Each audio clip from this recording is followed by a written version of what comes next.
Me qëllim të shpërndarjes së narrativave ruse dhe manipulimit të inteligjencës artificiale, portale ruse publikojnë brenda vitit afro 3.000 artikuj në gjuhën shqipe, ka treguar një raport i Institutit Hibrid.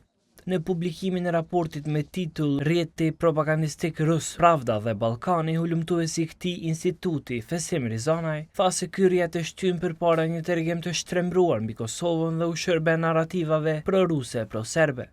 Kosova mohohet si shtet, domethënë që paraqet qëndrimin zyrtar të rusëve, po ashtu krahasohet me Krimin, është një narrativ që krahasohet me Krimin Kosova.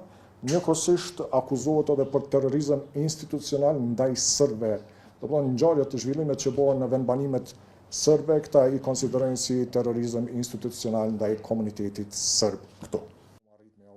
Rizanaj thot se këto portale nuk kanë llogari në rrjetet sociale si Facebook e TikTok, që kanë përdorshmëri të madhe në Kosovë dhe se brenda ditës kanë vetëm 11 lexues. Por ai shton se ky nuk është një tregues se këto platforma nuk kanë ndikim, pasi që synojnë manipulimin e inteligjencës artificiale.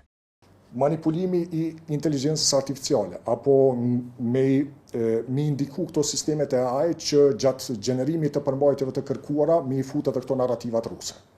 Gjatë kërkimit kur bëhet për me gjeneru përgjigje për një rast caktuar, që këto me mësu për këtyre narrativave ruse edhe ato përgjigje mu integru në këto chatbotat e AI. Sipas Rizanajt, Pravda është një rrjet propagandistik i koordinuar ngushtë me Kremlinin zyrtar, e që publikon përmbajtje në mbi 80 shtete të botës.